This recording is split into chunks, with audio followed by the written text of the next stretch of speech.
It is Wednesday, June 18th, 2025. It is 6 p.m. and I'm calling to order our regular monthly board meeting. We could start at far right with our roll call, please. Terry Lincoln. Logan Johnston. Scott McVeigh. Beverly Fickus, Pam Beaver. Jim Wadley, Aaron Gino. Emily King, Administrative Assistant. Very good. We all rise and join me in the Pledge of Allegiance in the back corner. I pledge allegiance to the flag of the United States of America and to the republic for which it stands, one nation, under God, indivisible, with liberty and justice for all. Thank you. And roll call. It is now open time. We're going to the phone ringing. Anybody wishing to address the board, please raise your hand. Go ahead, step up to the podium if you would, please. Yeah, the floor is yours. My name is Richard Gordon, live on Flowers Lane, and my wife, Donna, wherever she is. Out the door. We've been your customers for 50 years this year. That's a lot paying out for 50 years. Yeah, I just wanted to address the board for a few moments regarding the pressure systems we have on Flowers Lane. I've had to replace my pressure regulator a time or two since we've lived there. Seems like every time work has been done on our Flowers Lane, something happens to our pressure regulators. I don't know what it is. Our neighbor next door on Breezeway was working outside with their hose the other day, and somehow the pressure came and hit her hose, which had been heated with the sun, and it blew up and sprayed her back with hot water. So I don't know if that was anything to do with the water department, but we're doing pressure fluctuations on Flowers Lane. And I don't know how to address those. But thank you for hearing me out. Appreciate it. Any other public comments? Did you say no? We'll move on then to the consent agenda. If there is anything any board member would like to pull out for further discussion, now is the time to let us know. Or if there is any questions or corrections that we need to make. I move to accept the consent agenda as presented with minor typos corrections. I'll second that. A motion and a second, all in favor of approving the consent agenda, indicate with an aye. Aye. Carried.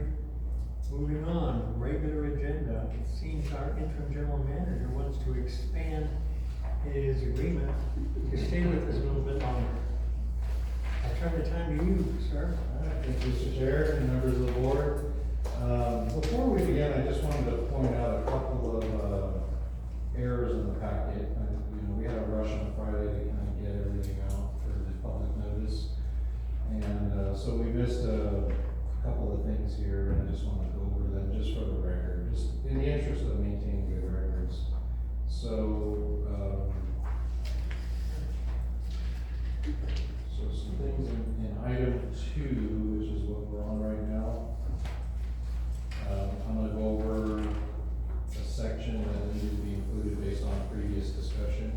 And then we have some labeling things in the packet that when we shuffled some items around, the memos didn't get updated. So for example, item 3 is incorrectly labeled as 4. And then we also have similar numbering issues with 4, 6, and 7. So those are just some things I wanted to apologize for. Item number 2, so I want to acknowledge that bringing this item forward to extend the interim agreement, there was 2 things I was working on. One I inadvertently left out, which was the language reflecting the in-office hours and the remote availability. So I have language that I previously communicated that I wanted to read if the board was willing to insert that language. It's consistent with the nature of the extension, so it's not a particular scope or the financial, difference. So if the board is willing, I can read a section that should be included in the extension. Because right now. Okay. Okay. Sounds good. Thank you. So just bear with me, just for the record, I do have to read the paragraph.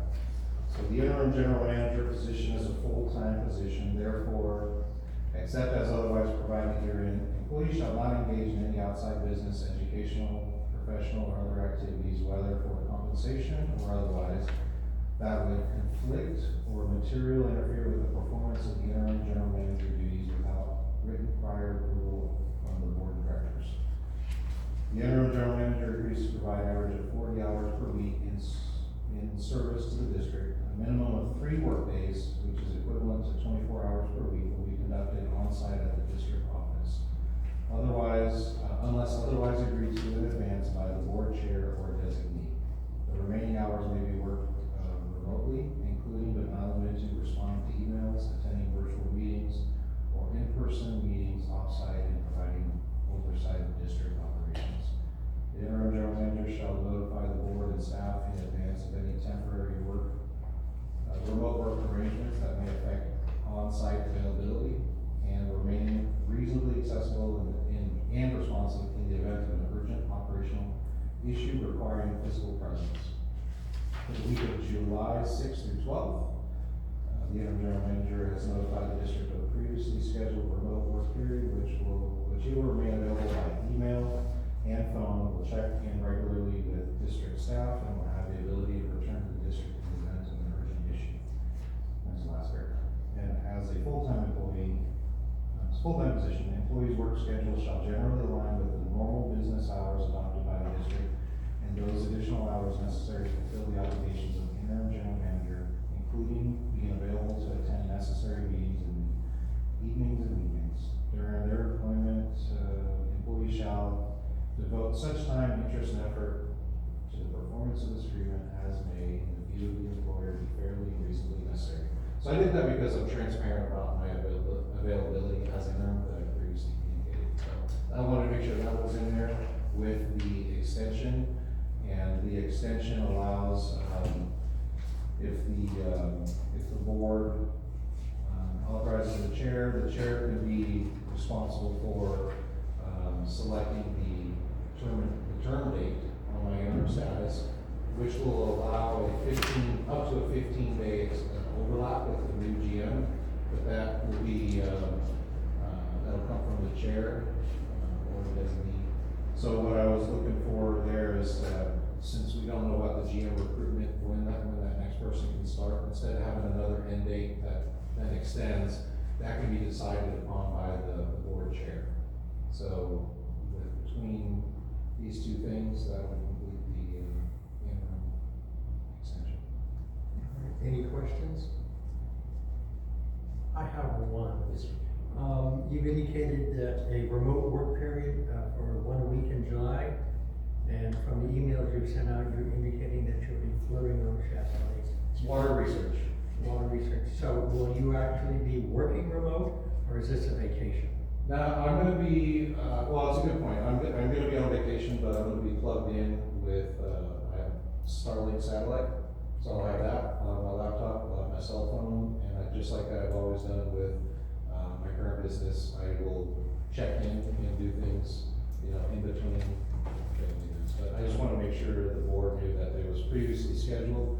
That's where I'll be, but I'll be plugged in and accessible. For clarity purposes, I had originally been given the indication that it would be more of a vacation, but are you expecting the board to compensate you for the 40-hour week? No. Well, okay. I want to make sure everybody understands that, is all. Yeah. Okay. So basically, if you get an email or something, you'll respond to it. Mhm. Otherwise, you're gonna spend time having fun with your family. That's exactly right. Good. All right. So is everybody good with the chair making the decision on the extension? Yeah, okay. We'll make common sense.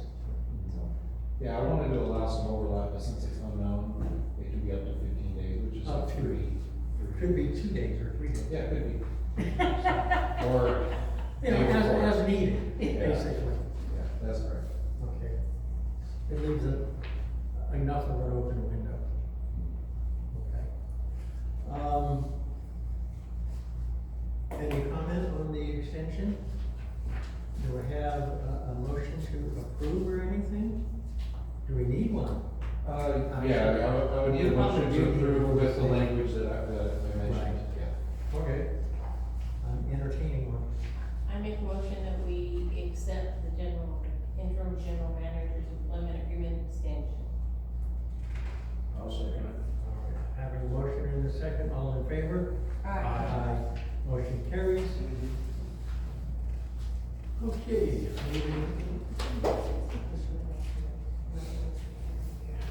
I thought about that, and we're just about to go into the public hearing, so I want to do that. I'm gonna. One question, is this for your vacation for each year, or how are you gonna work this? It's my vacation that I do every year. Every year? It was scheduled prior to him becoming interim general manager. Yeah. All right. Before we go into our public hearing, I noticed that a couple had come in late. Did you have anything you wanted to? No. Nothing? Not right now, no. Very good. All right. According to the agenda, I am going to temporarily close the regular monthly meeting and open the public hearing on next fiscal year's budget. Okay. Board, it's budget time.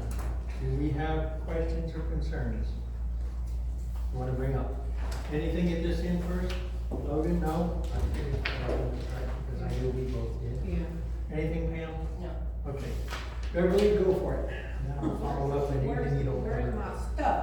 Okay, so, nothing balances still. It doesn't equal. And so, if you go to expenses, maybe I'm making a mistake, but Tell us your numbers so we can get page the work on track. 22, 23, 24, and 25.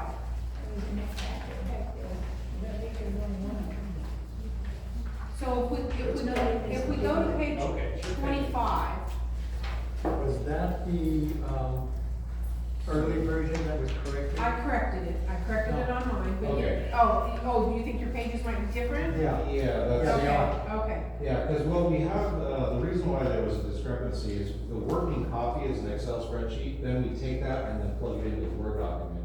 So some Right. of those things didn't change, so that's the only reason for that. So what you have now should be okay, so then you ask your questions and give me a minute to see if I Not a can problem. see if this. A couple of points I wanted to make.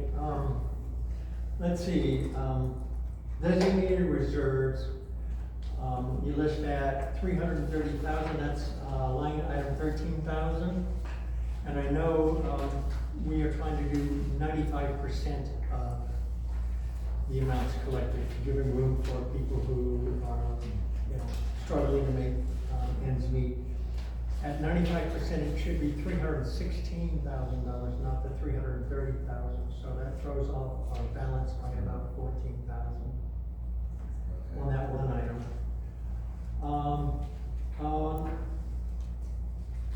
item 12,085, that line item, under revenues, it lists, interest and investment income, but it only lists about $1,200, so does that include the interest we're getting on the sweep account? that should Or be. on the CDs, because that seems awfully low considering how much we've been keeping in the sweep account. And is there some way of clarifying that amount? Plus, we also have a few CDs out there. So you're saying it's probably low? I'm thinking it's low. I get that feel. So I'm guessing that with CUSI or the banking, maybe we didn't get that plugged in to QuickBooks for this. And that might eat up some of that 14,000 shortfall. Yeah. So, I'm not aware of the actual interest rates for these accounts. One of them is restricted, and it's, about $245,000 at about 5%, and that's the, water treatment plant, reserve account. It's been held in a CD for almost 30 years. So there's, and it's, I think the payments annually on that are about, 210,000. We pay semi-annual. We're required by law to hold 1 full year's worth of payments. Right. And it's been in the CD just rolling over for close to 30 years. So I didn't think that that interest was necessarily included here. And I thought we had a little other money in some CDs also. So I was curious as to, where we were on that. But more importantly, I think the sweep account. You know, and it'd be nice, since this is something new that we've done, basically the sweep account is we switch banks, and money that we're not using currently, that's extra, we put into an account along with a whole bunch of other people, and we earn close to 5% interest on that. When we're paying bills, all we have to do is give them notice that we need money back into the general checking, we pay. Excess money beyond about 100,000 in the general checking goes into the sweep account, earning us interest. Right, we try to maximize the interest, and that will fluctuate up and down, like for Right. example, But it should have been, right. you know, Yeah, it can fluctuate, so like last, a point in time, for example, last week it was 467,000. Exactly. Today, it's 1.2 million. right. And But it's because of of the that, grant that came in and. you know, the $700,000 grant Right. payment from the state that we've already paid the contractors. Now that money will be sent to our CAC to reduce the loan amount that we're paying interest on. So the. Okay, so that, but it's only in there for a couple of days, but it'll earn interest for the couple of days it's in there.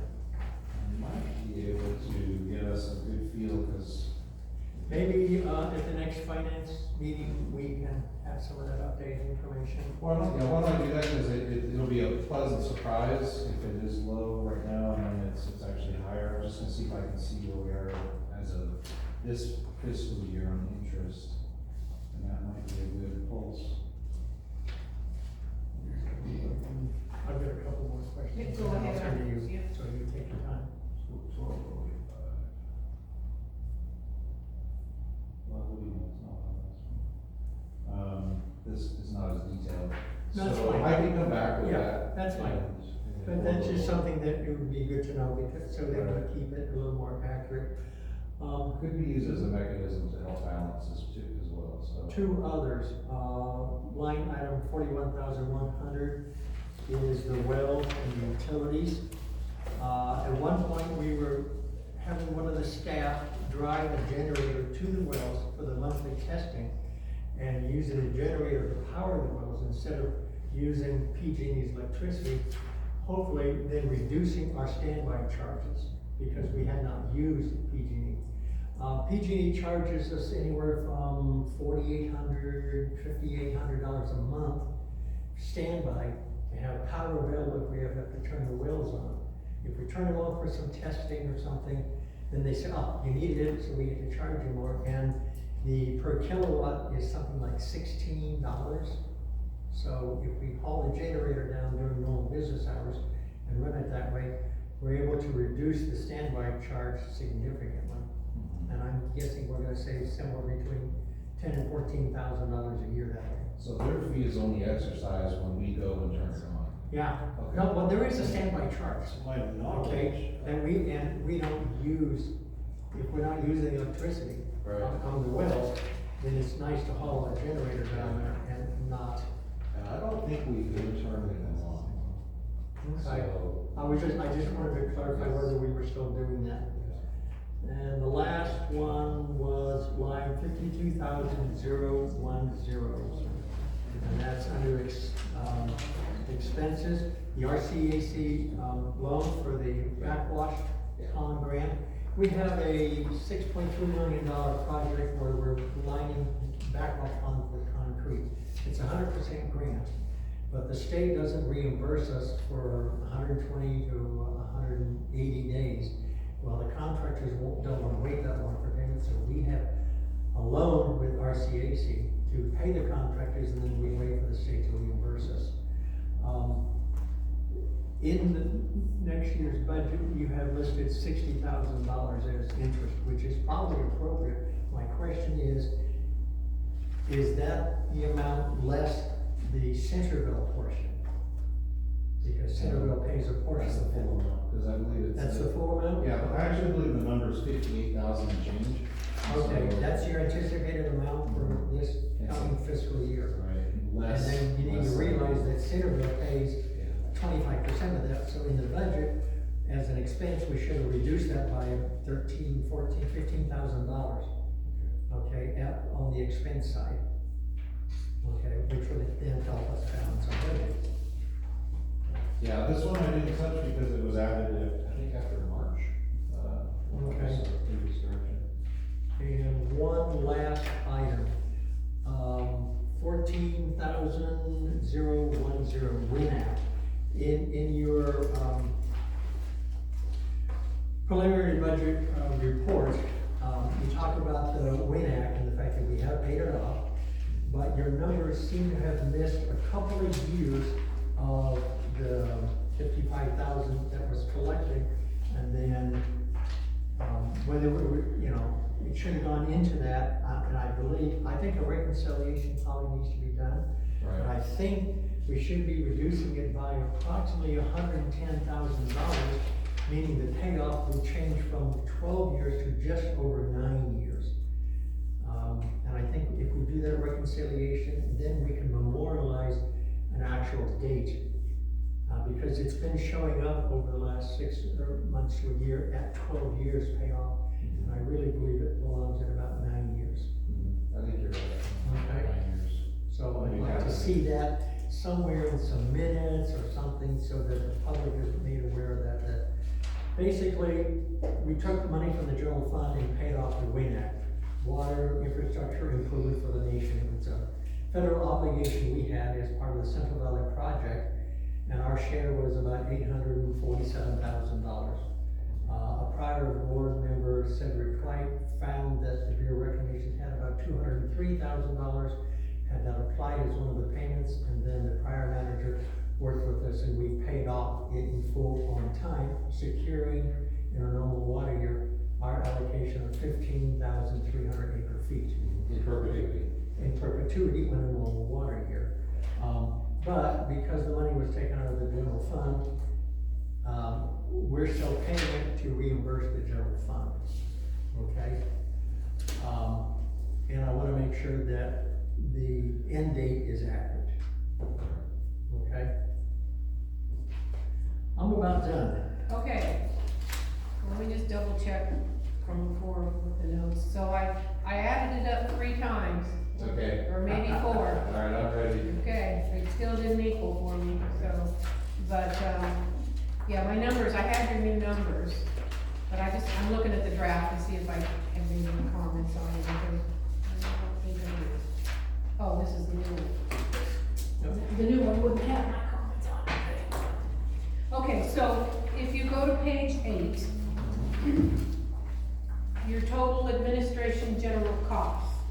So at the very top of the page, you've got 1,243,000. And so, I like to backtrack. That's in the new one. So I always backtrack and try to make sure that everything equals. Where are your subtotals to equal that final total? I'm off. Okay. So, I mean,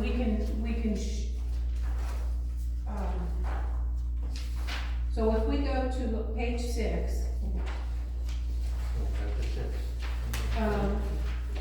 so if you go to just the 50,000 mark,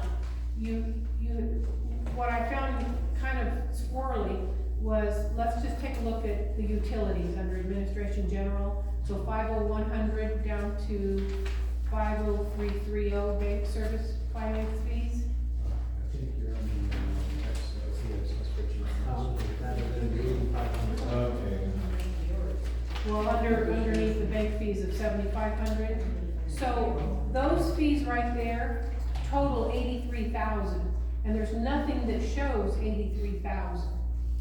Emily, she's in the old. No, I'm in the new one. This The is, new one, this is yes. the new one, that's the new one. Page 6 on the new. Yeah, page 6 on the new. Okay. So, you have to add that in there, which you did, because it works. Because if you take a look at 5,400, which is your insurance, you've got 3,000, 18,000, and 68,000, and those three figures equal the 89,000 that you have for total for insurance. So you're saying there's no total for the administration general? Correct. 50,100 down to Correct. bank service fees? Correct. Okay. So it's 83,000. Oh, you know what, okay, this is a funny spreadsheet, so, I wish I could present. That is gonna be under the end of 5,000. So you got a really big number, so on Are you page talking 8. Page 8, So page 8 at the top, that 1,243,000. yeah, So when you click on that site and then you go up to the formulas, it'll highlight every field. So what you're saying is 100% correct on just that There was no portion right there. subtotal there. But that, exactly, the subtotal is absent, correct, but it is counted in that number. correct, but it still doesn't equal, I'll get there. I still can't, but that's what I do, is I go through and say, okay, where is it off at? So the same thing in the 5,500 on page 6, the first three things there equal the 49,050. So what I do, Jim, is then I take that 83,000, the 89,000, the 49,000, the 190,000, out of 197, and I do that for all those subcategories, and I am not equaling 1243. So I don't know what I'm missing. Yeah. And I'm off, the weird thing is that I'm off exactly lower 49,050. And that's exactly what the darn special professional fees are. So I thought, well, did I miss it when I was on my calculator? But I didn't, so I don't, it's off. Do you, I wish I had the spreadsheet, I can go check it real quick, cause I have checked that formula, and the formula is good, but if it's off by 40, I'm showing, 49,000? yeah, $49,050. okay. I should have caught that and done my math. That's the only way I can try to figure it out, is what, I have to work backwards to make sure everything balanced. Yeah, and I need to see, So I don't know if, you know, I've screwed up and missed something, or, but I did it 3 or 4 times, so do it's, you mind if I go check it? I don't mind. No. Cause cause that's a significant difference Yep. there, so I can do this real quick, I'll do my math again. I'm gonna get. While you're doing that, I'm gonna open it up to the public for any questions. Yeah. If they have any. Should I recognize Sandy? Why not?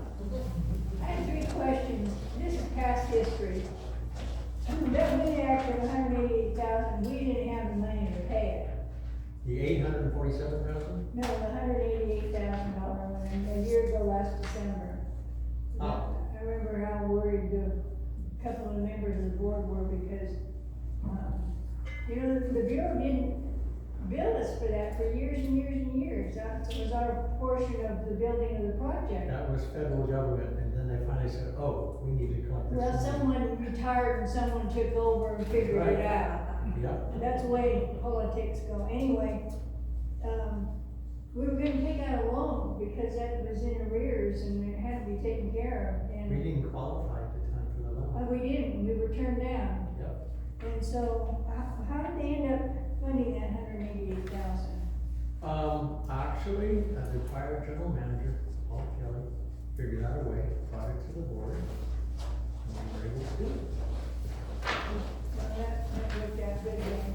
And then, the filter plant fee is $755. This has gone on for years and years and years. We've got about 16, 18 months left of the 30-year loan.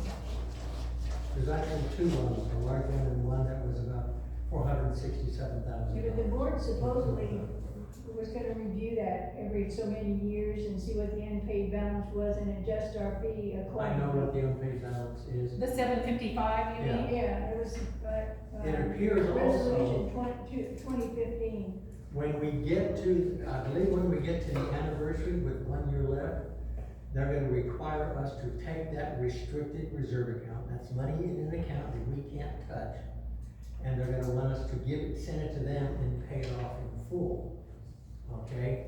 So in sometime in the next, probably 6-8 months, that's gonna happen. The money's there already, and then we will keep the interest, 35,000 or so, whatever it is, and put it in. Do understand that we've taken some proposals for rebuilding, because the work that we're paying for now, was done almost 30 years ago, 96, 97. And, we had through Pace Engineering, 3 proposals for, rebuilding the water treatment plant. The lowest one is right about 8 million, and the upper one is 12 million. Didn't So- we get a grant through the city drain to repair the part of that filtration plant during the car fire? That was actually, wasn't that, Cal OES bill? I didn't, Initially for the car fire? I didn't hear what the Oh, question the was. damage to the water treatment plant from the car fire. We got through JPIA and Cal OES. Correct. We still are holding about 177,000 of that eventually we have to pay back, but it's in a separate account, being held until they. So that wasn't a grant then? No. Well, actually, I thought it that was was, written. You it took was, the city but grant on that? we didn't spend all the money. Right. Yeah. I couldn't figure out how to do extra things. And then there's also fees on our bills that come for that loan that we don't have yet. Is that still gonna be? We're using that actually on the backwash pump for the interest on the RCAC loan. So we have that loan now? Yes. That We we're- have a loan through RCAC of about $2 million. Oh my God. It's kind of a fluctuating thing that we only get charged when we pull money out of it. So it's an equity loan. Yeah, it's like an equity loan, exactly. And then, and that interest rate is that interest is shared with Centerville approximately 25%. Okay, because they get their water through our water treatment plant. And since it benefits them, they share in it. Okay. And they've been paying it every 2 to 3 months. And I think the last one I saw was about $4,300 in interest. Now, that'll drop significantly because the district just received a check from the state for about $713,000. And that will go, right back to RCAC, to reduce any outstanding debt we have with them. So that will reduce. Couple comments. Sandy, you're absolutely correct on the 755. I found it in the minutes, and I don't know what year it was, but it was, 2015. is that when it started? Okay, so they actually, it started at 794. Yeah. And they did reduce it to 755, and then there was nothing after that. Well, when they first talked about it down at the school, it was gonna be a feasibility study to see if we could put in a filtration plant. And, it was 920, I believe it was, for a short period of time. Then, they changed it 3 times. Our filtration plant fee was changed 3 times. That $755 should be coming off the bills in the near future. Not next month, but within the next probably 8 months. Depends on what the, 1 year date to complete payoff is, when the state will demand the final payment since we hold it in reserve. But we are gonna be looking for grants to rebuild the water treatment plant. It's aging out. The water treatment plant, for those of you who were here, we have from Pace Engineering, it really needs a lot of work. It's gotten old and tired and, we have, Leaks and actuators failing and pumps failing. and we have a train which is filtered, that would be correct, it's called a train, but it's huge, and it needs to be, it's offline because it doesn't work, and it will be a huge amount of money to fix it, so, we're getting rid of one, but we're gonna have to have another, Sandy, because it needs fixing. Well, we started out with a little chlorination plant at the base of the dam. Yeah. That was not, with the Safe Drinking Water Act nineteen eighty-six, that was not acceptable with the state. So Right. we had to start scratching around trying to get something going for a filtration plant. And water- Jim would be working on grants to fund as much, if not all of it. But we may still have the same situation where we have to pay contractors. But if we can get $8 million worth of work and it only cost us $200,000, that's worth it. We're getting $6.3 million, and over the course of the 2-year project, it's gonna cost us probably $140,000, and you can't beat that to get that much work. If we had more reserves, then we could have just funded it that way, but unfortunately, years ago, it wasn't run very well. Yeah. Beverly, are you ready to pick up again? I guess.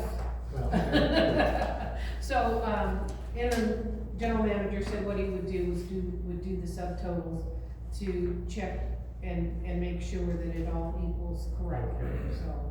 It's an existing format, and, I think it could be enhanced to break out the subtotals better.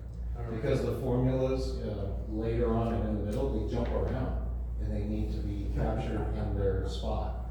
So the numbers work, it's just, it doesn't, it's not grouped right.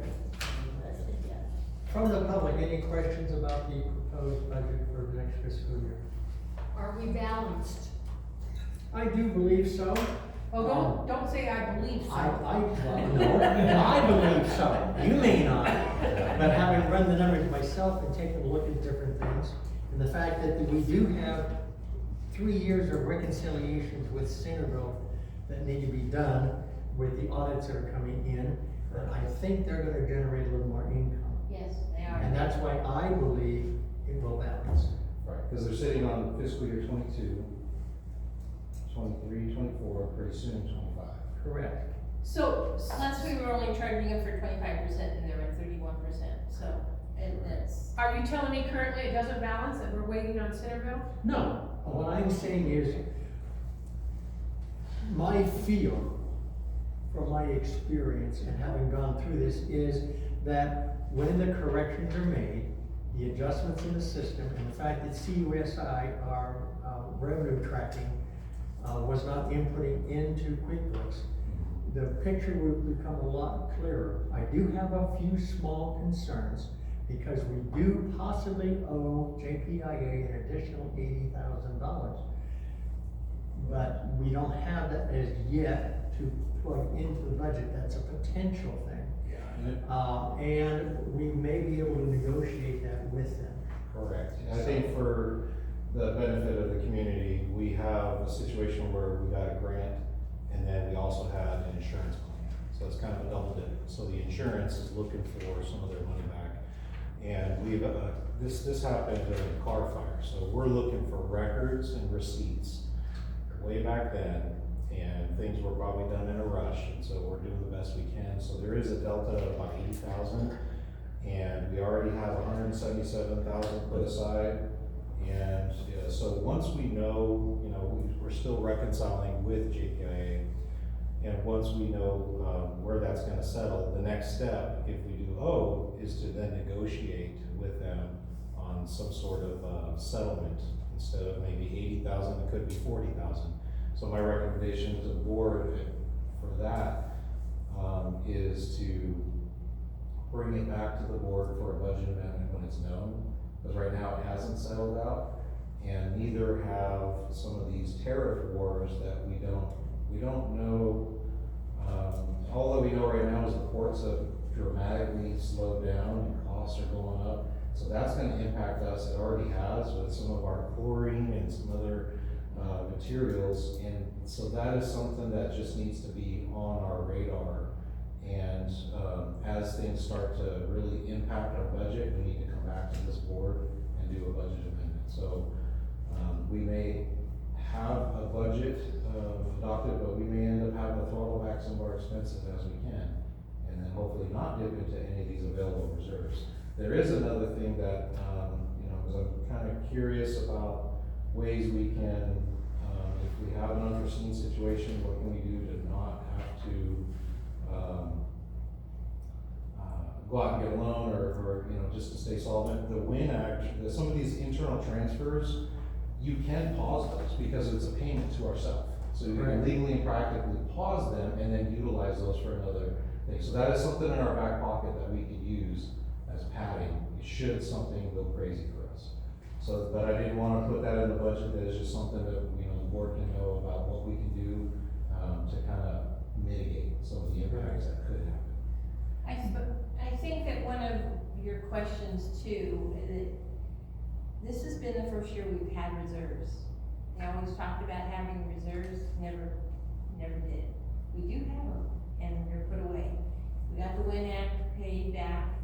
We have collected a lot of our debts that people haven't paid their bill, they just thought, the water district doesn't need it.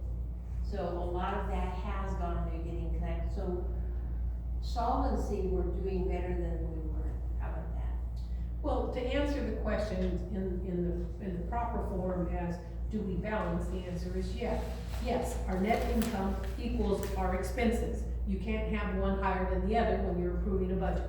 They both equal, so. I think, if I remember right, wasn't there a time we were like over $1 million in the red? Yeah. If you go back to when the community committee started meeting and we discovered that around 2016, the manager, before the prior manager, good old Skip Bourne, was depleting all of the reserve accounts instead of running a proper routine, giving out raises to everybody and whatnot, and depleted over $800,000 out of reserves. So I don't know that we were in the red. We Well, were close. let's just say that, We weren't in good shape. We were in the red? yes, we were. One of the things we did though was, we researched and found, state agency that would help individual families who were struggling to pay their bills. It's called LEWOP. And, we started letting customers know that this was an avenue where they could get the bill or some of it paid. And those who applied, the state paid us directly, then we made adjustments in the computer for their bills. We netted over $100,000 from that program and helped out a lot of people who were struggling at the time. So there are always avenues out there. I just wanted to comment that you guys are doing a great job. We're trying. You are. Anything else from the public first on the budget before I bring it back to the board? Any other comments, any concerns, anything? No? Director Lincoln, anything? Nope. Mr. Johnson? No. Mr. Beaver? Director Fickes, last word? Nope. No, okay. We have two options then. We can either adopt, I should say, not approve, but adopt this budget with the understanding that after the first quarter, we will review and make changes as necessary. Or we can direct the staff, through the general manager, to go back and make adjustments and then hold another public hearing at the next board meeting a month from now and go through this process again. For the chair, if I can Those are add, our options. we, if I understand the hours right, we do have to adopt a preliminary budget, so we do have to adopt one before July 1. I So don't believe so. I don't. Preliminary might be correct. Preliminary. Maybe. Yeah, so that I do think we should do, and when the motion is made, if I may, point to the Excel spreadsheet, which is the spreadsheets after the narrative, the full packet of the budget. Those numbers are the good ones. The ones that are within the packet have a number of mistakes. So that somehow got uploaded instead of a correct version. So the Excel spreadsheet, what we were looking at, page 1 through 8, those are the numbers that we need to utilize, and you can do a preliminary budget, or you can just go ahead and adopt. Well, I corrected them in mine because you had sent out the corrections. So does anybody on the board have any comments or recommendations before we go to a motion on, what are your feelings on whether we adopt the budget, make adjustments as we need to, or adopt it as a preliminary? So I'll start down here. I think we should adapt it. Okay. As a final or preliminary? Yeah. Final? We can make changes, you Yeah, we can know. always, Yeah, it's a budget, it's not in concrete. they're based on projections and assumptions. How do you feel? I think I'd like to see it crisp and sharp before we All right. finalize it. Director Beaver? I agree with Terry, I think we should adopt it and adjust as necessary, because we don't know what's gonna happen with the tariffs, we don't know what's gonna happen with a lot of things right now. So, adapt what we've got and go from there, and if we need to make changes, that's what we've done. Okay, Director Davis, your favorite. So, I'm torn here. So, if it's wrong, so let's just say some of the figures are wrong, we're going to fix those figures. We believe the bottom line is fine. So if well, it could be, it could not be. So if the formulas are perhaps incorrect, does it affect anything? So does it, cause I agree with you, I wanna see a crisp budget also, but does it affect anything if we're, If the subtotal's there or not there. you know? Well, it's not that they're not there, it's just, still don't think it balances.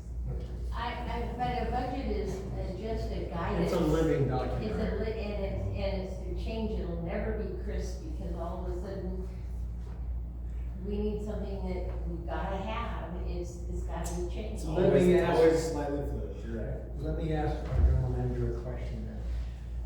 And for the public's sake, typical pattern from a manager when doing a budget is to underestimate revenue and slightly overestimate expenses, because you're always gonna have some known unknowns. You know what's gonna happen, you just don't know what. So, is there a little padding in this budget there? There is, and that's, if you look at the revenue, like you already pointed out, it's low, it could be higher. Right. You know, there are a number of other mechanisms in there that are kind of, some of them are best guess based on trends. Right. But yes, the expenses, they're gonna be a little bit higher than usual, and that's kind of by design. And same with the revenues, you wanna project low. So we do historically have a percentage of the income that doesn't come in, because we have to pursue it, we have to go after collections. Right. So, you know, Shut those off things we can control, some of the outside influences we can't. But, the thing that I know going forward is that I wanna present in a future meeting, which I'll be going over in my GM report, a capital outlay plan that will show some of the grants, and that'll change our site picture on our, you know, if we're part of the fund, but bleeding out on maintenance, we can start replacing infrastructure that we don't have to maintain anymore. We can also bill our staff time to those grants, which will result personnel savings at the end of the year, and that becomes unrestricted funds you can repurpose. Correct. So there's, it's more than just balancing a budget based on day-to-day operation. Also, it depends on what we're trying to do for the future. So the future, we have a capital outlay that I'm trying to put together. Our last master plan is from 2007, I believe.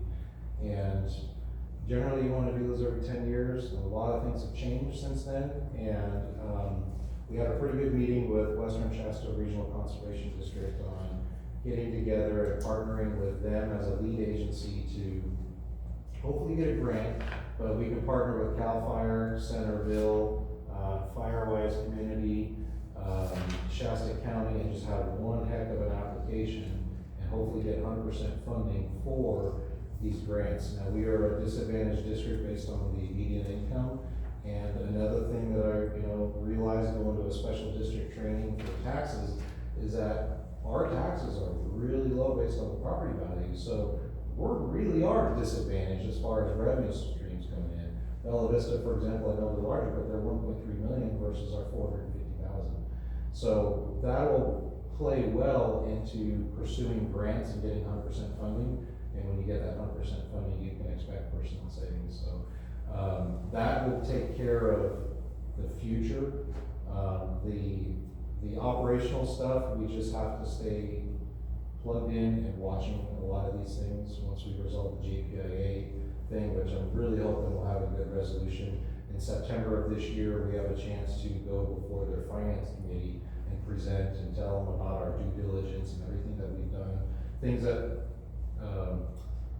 we have a certain amount of, information about what was done, we just may not have the receipts. So I think that due diligence is there, and that 80,000 that we may owe could drop. And so there, I think with the budget right now, I mean, I studied this for days and days and days.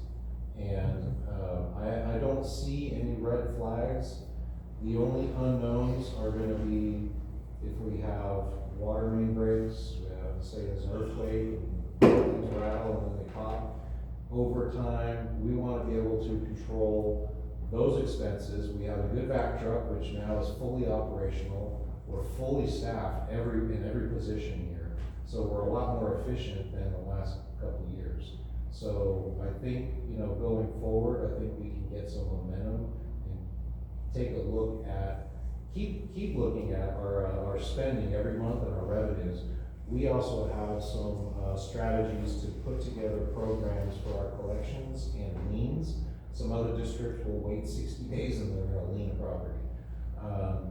That's not without effort from staff, because once you have a lien, you have to undo that lien. So there's kind of a resource model. So we're looking at ways to capture some of the revenue that's not coming in and watching our spending, but then pursuing some of these capital projects. Like I said, when we replace things, like for example, let's say we get a treatment plant, we get a really nice grant. A lot of our headaches are gonna go away, and some of our O&M is gonna decrease, it's just gonna drop. So those are some things to look forward to. The grants are a force multiplier, and they offset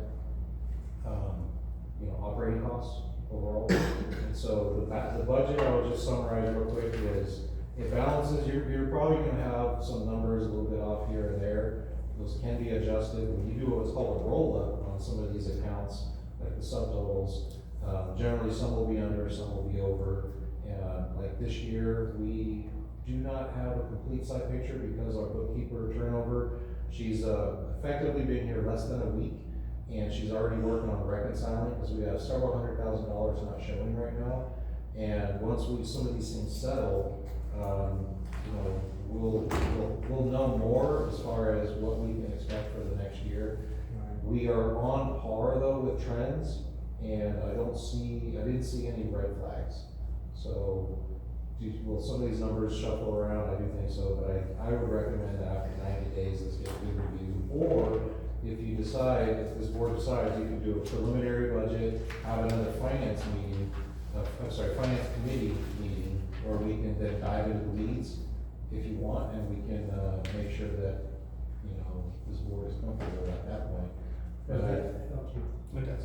Okay. Beverly? Yeah, I just redid my math based on those subtotals and saw where that 49,050 was added in twice for me. Are we good then? I'm good. Okay. Anybody wanna make a motion? I make a motion, we accept the budget, adopt the budget, and that we, come back and review it to see if it needs any adjustments for 2025, 26. I'll second the motion. Having a motion and a second to adopt the budget, all in favor? Aye. Motion carries. Did you actually close the public hearing? No, we're still in public hearing. I haven't closed it yet. Okay, I think you close it and bring it back, and then we'll go on. I don't remember that doing that. I think it's the same one. I think it is. Okay. Was my impression. Any comment from the public before I close the public hearing? If we find out it's wrong, we'll do it again next time. Okay, the public hearing is closed. We're back now to our agenda for the regular monthly meeting. Moving on. What are we up to here? Looks like it is number 4. formation of an ad hoc committee to work on Proposition 218 study. Okay. Thank you, Chair. In the packet, the most recent draft, let's see, I'm sorry. All right, so this item, staff is recommending that the board establish an ad hoc committee to assist with the upcoming Prop 218 rate study process. This study will evaluate whether our current water rates are adequate to support operations, regulatory compliance, and especially capital improvements in the coming years. For the benefit of the community, I wanted to explain this process just a little bit. Because the Prop 218 has a strict procedural and legal requirements, early board involvement will ensure transparency and alignment with the district's goals and ratepayer interests. The proposed ad hoc committee would consist of 2 board members and work closely with staff to develop the RFP, select a consultant, review the findings, and support public outreach. The committee would meet as needed and report back to the full board. It would have no independent authority and it would dissolve once the Prop 218 process concludes. Staff recommends the board establish the ad hoc committee to support consultant selection and provide oversight of the Prop 218 study. And while it's not legally required, it is recommended to define a clear scope for the committee. For example, the board could motion to establish a committee as outlined in the staff memo or as decided by the board. Very good. First off, we need to decide if we want to form an ad hoc committee. So is there comment from any member of the board about forming one? Yeas, nays, whatever. Excuse me, have you heard of our neighbor? No, I haven't.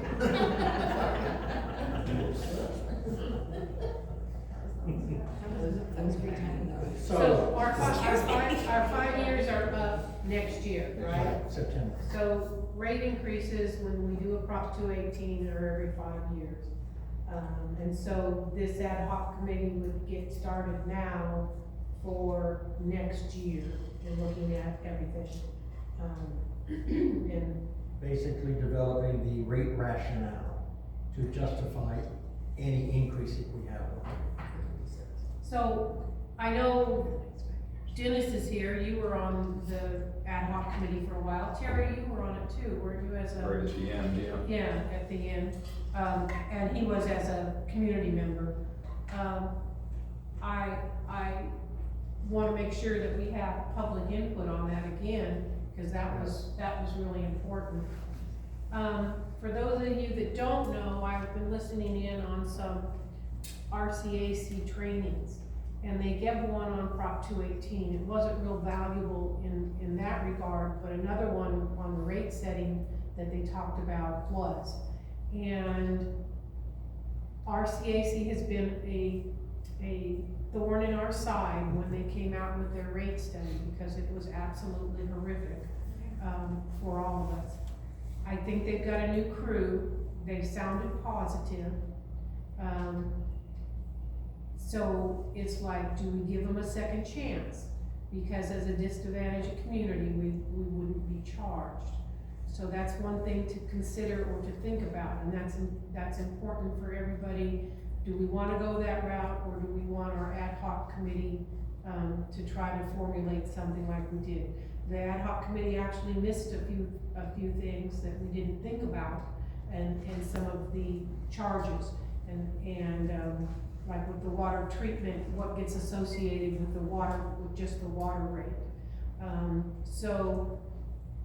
I have mixed feelings about RCACs because of that horrific study that they did for us in 2020. If I could interject real quick, Wilkins. I think we can give them a very narrow scope of our expectations and avoid that meter size issue.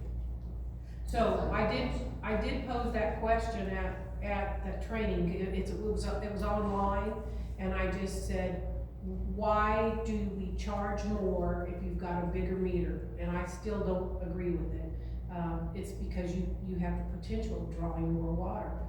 But how does that really, quit shaking your head back there. We all know I don't know. But I don't like that, I don't think it's right. I don't know what that does with our equipment and our processes, but why are we not just paying for the amount of water that we have and that we're using, and the base rate is the same? That's, I think the feeling of this board is that that's what we want, but she just said that was pretty standard, that is how you do it, and so that we would have to have some very fine parameters for that. Exactly. If we go outside and we go to Pace Engineering, $60,000-$80,000 for the study. I don't wanna burden us with that. There are other people besides Yeah, Pace it's that true. does it, but. If we were to go with RCAC, do we have to accept their We rate didn't study? accept it last Well, time. no, I know, that's because we protested it down, we told them no. Yeah, But no, are we able to request it, and if they come back with something that's absolutely asinine, like last time, we can say, okay, thank you for your time, we appreciate it, and then move forward with something Yeah. different. Or tweak what they gave us, that's something, a blend. yeah. My understanding from the comments from the old board was that they actually did do that they got a report at one point and sent it back saying, no, we don't agree with this. But apparently they agreed with the 500 a month, size 2 meter. Makes you wonder how bad the other one was. Yeah, so, But we had a nice parade. So and those are the everything. people that came up with the crazy rate that we all fought. Yeah, right. yes. Okay. So I think there's new employees that will work on it, that sounded knowledgeable and positive. But I don't know, that put such a bitter taste in our mouths. I agree with you, but it's worth a discussion. There is also the possibility of forming an ad hoc and having a couple of members of the community on it, doing the research. I'd like to see 3 or 4 years of actual expenses in the various budget categories, so we can see the change in cost over the years, get a percentage, do an average percentage. And we want to be able to do a project routine that covers us not just the first year, but for the entire 5 years. And the last one did a pretty good job. They did a pretty decent job. And this being the last year of it, we're gonna run pretty close to balancing it out. So the job was done by some volunteers and some board members. It was fairly decent, and we could go that route again. It's gonna require staff time to provide us with the information. Since there's such a good group here of representation, sometimes we have 0 people in the audience. Can you guys give us your opinion on which way you think you would rather see it done, handled locally through an ad hoc or through the RCAC group, or come back with a proposal, or hire it out for anywhere between $35,000 to $60,000? If we're gonna hire it out, we should go with nobody's. We shouldn't charge. RCAC wouldn't charge us, but they would have to follow our narrow parameters. Right. Otherwise, we would do something else. Sandy? Well, this was voted in by the public on an election ballot. I mean, Proposition 218 was to kind of protect some of the special interest districts against these horrible fees that could be imposed on us. Yes. And luckily Beverly went to bat and got us going on our committee, and we packed the gymnasium and also the community hall. People out here were really up in arms over that horrible rate schedule that they came up with. Now, like me, I have a 4-inch meter from the get-go. That's but the government come around and signed us all up for big meters. It was the government, the bureau. They knocked on our doors, went door to door, and had us sign easements. I had 3 Yep. easements on my property. Some of them have expired. But we've never used a 4-inch meter. We had reduced down to 2-inch. We thought we were gonna irrigate our whole 10 acres. But, as time evolved, it wasn't feasible. Now we're only irrigating maybe 2 acres. We can't move that irrigation pipe anymore like we used to. And, it's, I thought we were pretty much protected by Proposition 218. What do you mean by protected though, Sandy? Well, they couldn't impose a special district, fee on us like that, like what they had to come up with. Like me, it would've been $600 a month. It was based on, they decided to do it based on meter size though. And I would have had the same thing because I have a 4-inch meter also. It also goes on to what's affordable for your community, so, but that was why they were trying to force everybody to go to a smaller meter. That was the other thing. It was also designed to bring the district back into fiscal soundness within 2 years on our backs. Yeah, So, But the Prop 218 is a process that we all have to go through. We're given 45 days. I mean, I wasn't necessarily happy with the one at $55 when we started out 5 years or 4 years ago. I wasn't happy with that either, you know, it just seemed like it was way too high, but, with the district being in the bad shape that it was needed. And now some of it is retention of employees. You know, we're losing employees right and left because everybody else pays more. So do we pay our employees more to keep them here? And that's one of the things that if you do that, then, you know, even with all the other expenses, everything keeps going up. So. Dennis,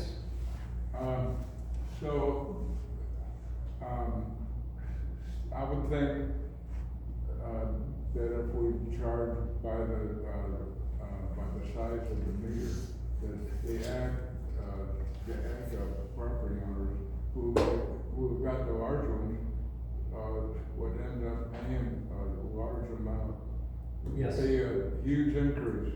significant. And they're struggling, breaking even currently. You can watch all the orchards die. You can Yeah. Watch all the horses in Water California. body will go down because people won't use it. Yeah.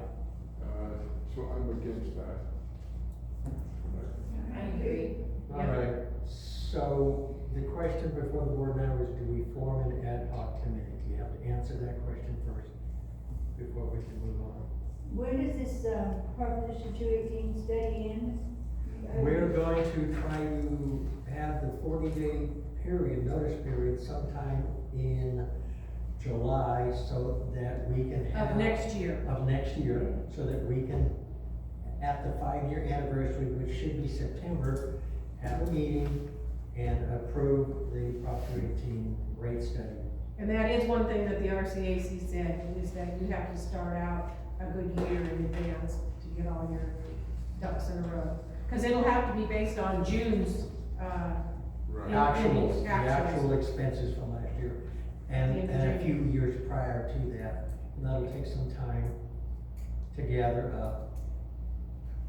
Well, I think that we should try using what's free first, I don't have a problem with with small trying that. parameters. If it doesn't work, we can do what we did last time and do it ourselves. and then do the ad hoc. You wanna go that route and try that first, and then if necessary, form an ad hoc? We would have to give them a short time frame to get back to us.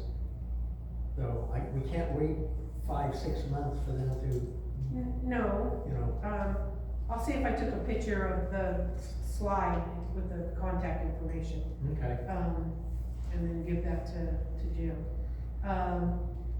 But, no, they seem to be very responsive, this new group, Okay. So I was pleasantly surprised, so. Well, this is a group that went from the big headquarters down to small, right? I don't No, know. No, okay. Never mind.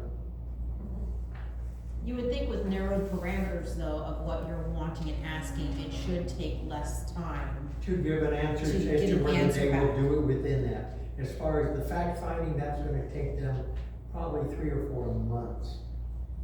Okay, to gather everything.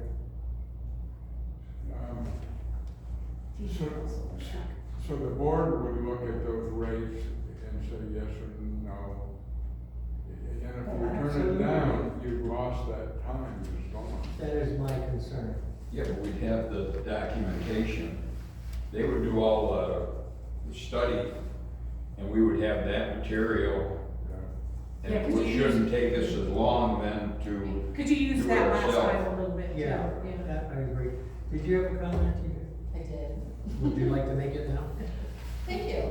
But you're gonna be giving them the same information you would be giving the ad hoc committee, correct? Yeah. So there wouldn't be any additional work time for the staff because the information has already been given. Correct. And those idiots can go through and do their little Hopefully crap. the new Brooklyn are idiots, but yeah.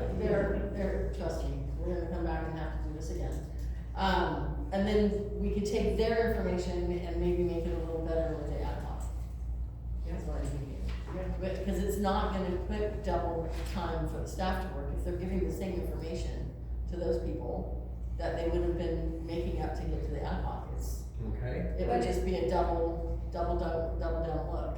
So I'm just kind of speaking out of You are, line, aren't but, yeah, but it means that you guys are gonna have to help us, because we're already on, each one of us is already on 3 committees, we can't keep doing more committees we need your help, we need your input. But I think what TJ is saying is do the I RCSD, agree. and then If necessary, bring it back to us. yeah, and then if it's just we do our ad hoc. But it would delay it a little bit, it would But delay it. as long as they get back to us, and if we contract with them and give them a time frame also that they agree to, then leaving us at least 3 months prior to July, because we have to give a 40-day notice of the hearing, and allow people to write in protests or ask questions. And we would have, public comment periods like they did last time, where there'd be meetings, we'd go through everything and allow people to ask questions to make sure that there is transparency, you understood what we were doing. So, the board's feeling, any other comments before I take Yeah, it we back? had 1,134 protest letters delivered right here to this office. I know.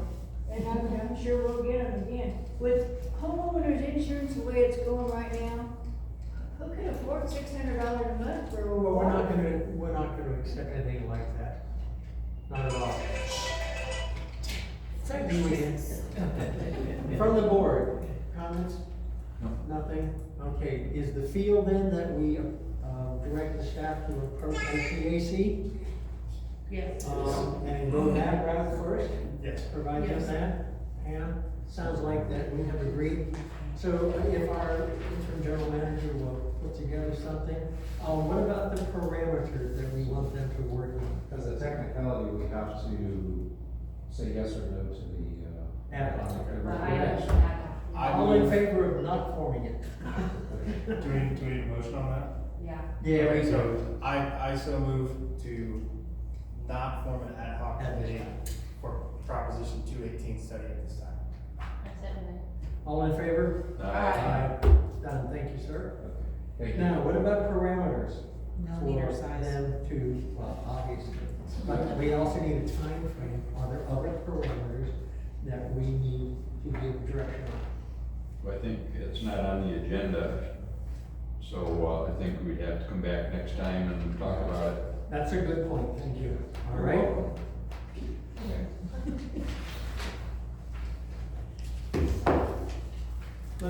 Anything else on 4 before we move to item 5?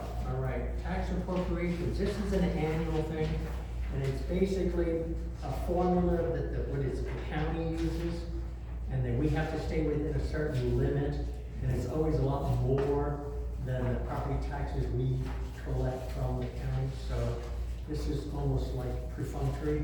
Because the formulas are already dictated by the county and everything, we just have to approve it. If I may add, Chair, it does look great if we could get the 841,000, but unfortunately we got 450,000 and the 841's a cap, so we're well under that, and that means we're in compliance. Right. That's all we're doing. And is this an action item? It is an action item, so we recommend that you adopt the ordinance 2025-05 to formalize this figure that the county provided and remain in compliance with the state law. Okay, do we have a motion? I so move that we do the tax appropriation limits ordinance 2025-05,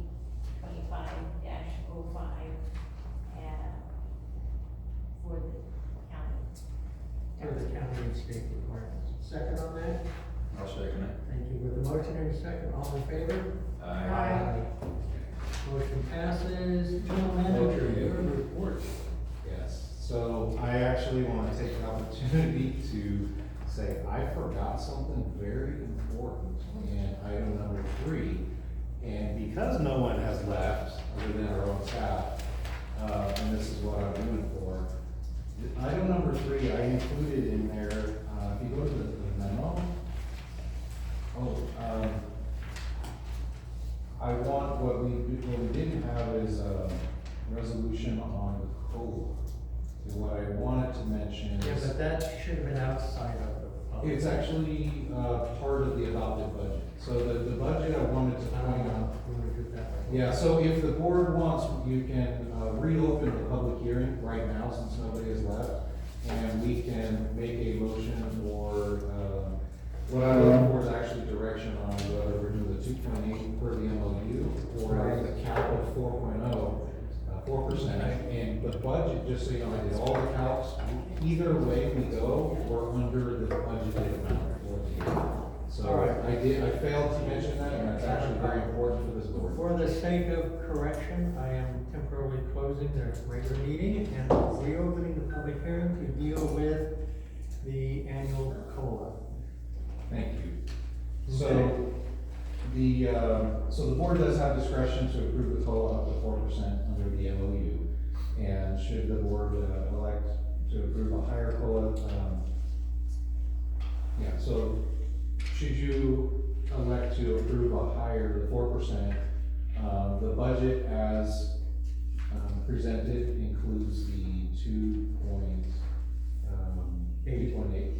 And so that was something that was discussed with a couple of board members about which direction we were gonna go. I just wanted to make sure that this board knew, no matter which way it goes, it's still covered under the $995,000 for the year. The difference between the 2.8 and the 4.0 is only $11,550. Correct, but that's, 11,500 is not really in this budget, we would have to accommodate that. The numbers still, the numbers don't change because that's the padding, that's that conservative approach. I understand. But that takes padding away from another area. That's exactly right. So that's why I wanted to make sure it was clear, because that was something that I wanted to discuss. And it is a board Yes, decision. yes, give you the option. I open it for discussion. Okay, section 9.7 of the MOU. All classifications are subject to an annual 2 to 4% COLA increase in the amount of the percentage increase in the CPIW. So all classifications are subject to that annual 2 to 4% COLA increase in the amount of the percentage increase in the CPIW, the Consumer Price Index for urban wage earners and clerical workers. All U.S. city average published for the month of May to May, COLA percentage increase. Notwithstanding these numbers, no annual wage increase pursuant to this section shall be less than 2% or more than 4% of the current wage. The annual COLA percentage increase will be implemented July 1 of a given year and will start July 1 of 2023. This is in the contract we have with the union. This is the wording. And so in the packet, I did show my work, so I grabbed it from the website, and I did show the formulas, and the formula that based on the CPI is 2.8. Excuse me, but there's a floor of 2% that we have to do at a minimum, but that exceeds it, and the maximum cap is 4%. So that was something I intended to actually bring to this board. Why did you go to 2.8? 2.8 is based on the formulas were required for the MOU. Based on May to That's May. the minimum we could do right now, Okay. based on the state information that's been provided. So we must do at least a 2.8, but by the MOU, we could increase that to 4% if the board chose to do that. I know that the interest of the board is for staff retention, and so that was a mechanism for this board to kind of show if, some value to staff and help with some of that retention that we're trying to change that trend. My only concern is that though I feel the budget is balanced, there is just a little bit of uncertainty because of the financials and the problems with CUSI and a few other things. And though we have to adopt it at this meeting, I would have been more comfortable adopting it a month from now, but do that. So, I take it to the board members, how do you feel? 2.8, which is the minimum we must do, or 3%, 3.5, They get their regular step increases too, Yeah, so. so the, if I may, Jared, the spreadsheet that I provided for information, That's the. I have, you have current, for everybody's current pay for this fiscal year before any COLA. Then I have a 2% increase, and that's if nobody got any step increases, you have the 2%, 2.8% for that number.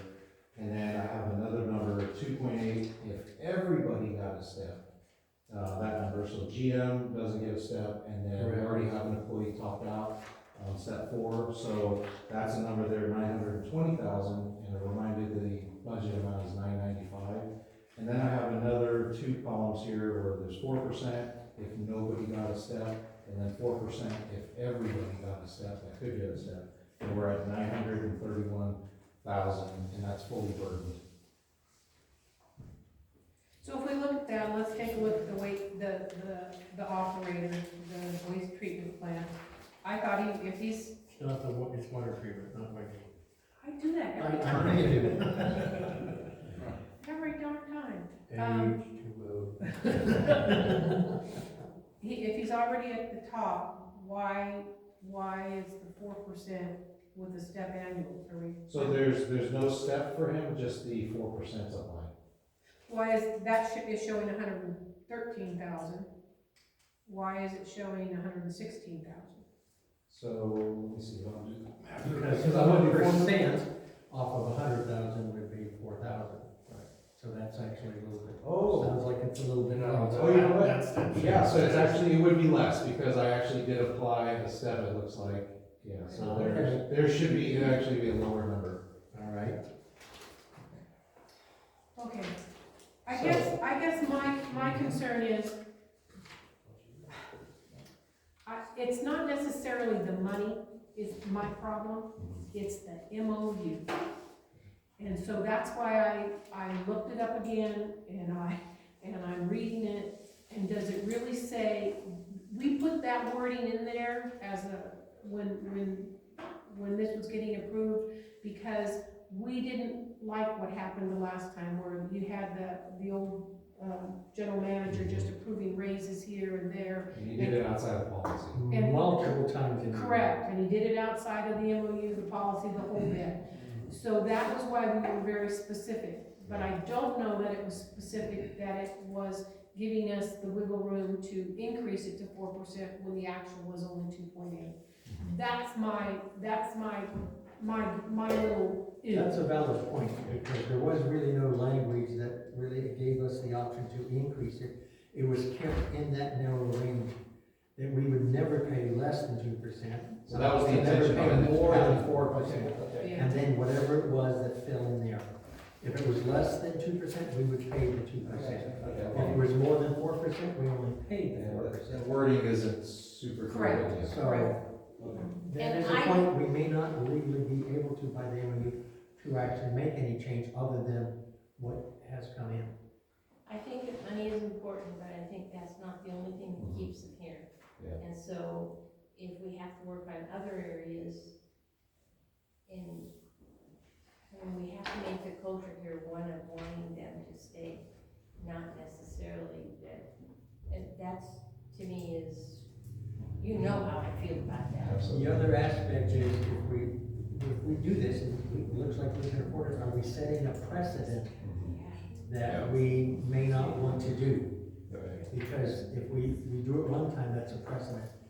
And, no despairing comments to the staff, I think they're doing a great job, but we have a responsibility to protect the community, all the customers. And I think one of the things that we're very neglectful on is having a come to Jesus meeting and saying, here's where we were, here's what happened, and here's our goal and what we're moving to. That's that Prop 218 public hearing. But no, I don't mean that. I meant for the staff to understand how we're working towards getting solvent. Right. In addressing all the capital needs. Yes. I understand that, yes. And there is the aspect of the benefits that they do receive. I mean, they have all The medical, tools. dental, 11 paid vacations, other things like that. They have all their tools now. We do have a personnel committee to also address some of those, trends that are of concern. And so I think, that's an arsenal that the board can utilize as well to help address that culture that you're talking about. So, from the board, do we feel like setting a precedent? Nope. Or do we stick with the state mandate? Yep. Okay, I need probably a motion to accept the state. Or no change. You're right. Anybody, any comments from you folks out there, since you help us pay it? So, we're new to the Okay. fair community, a few years or so. And like I said, I was just asking her, just like, how many employees you have? And I am curious, because we also will retire now, but we've been working community for a long time. And what their, the pay is, your type of benefits that you are paying out here. If you have That the, is all in. if you have the packet. I do have the one packet, it's just this one. The other thing you can do is also go online to the district's website. There's a And piece of there's a paper, lot of same information piece there of for paper you. that will give you more information. Okay? For the chair, if I may add, if it's not decided now, then you can look at, like, the personnel committee can do parity study to see where the staff is and then make a move. Yeah, at that the personnel time. committee So there can do is things still like that. an option. I just appreciate the board taking this back to discuss this, because I think it's deserving, and I know that comparatively with other districts, we're not quite where others are. I think that's the problem that I have with it.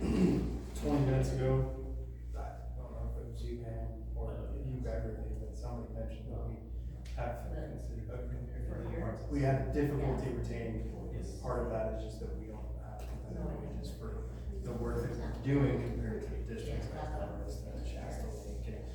And There is that issue. there is, but I understand the MOU is really the overruling principle here, so. Because that's something that we take upon ourselves absolutely in the Prop 218, and we make that very clear that we're going to make progress on addressing these gaps in order to potentially improve retention and share that with the staff. Because I think it seems like we're very dedicated to communicating to the staff, this is the mission, this is where we started, this is the direction we're heading, and why we're doing it. This is why we want to forego this along with the MOU. So that could be one of the parameters for Jim to give to RCAC. Right. That we want to, that one of those parameters, but maybe that's something we said we were gonna discuss at another meeting. But We that- also have to look at the things that we provide educational opportunities. So if they are taking a class at college that benefits the job they're doing, we pay for it. Okay, things like that. So if it's directly written, we're not gonna pay for you if you're an office staff to get a Class A license or something. Maybe. That's not and so there are those benefits, and each of the people are brought in to the system, and there are 4 steps. And there are wage increases for those steps. There's encouragement to do a better job.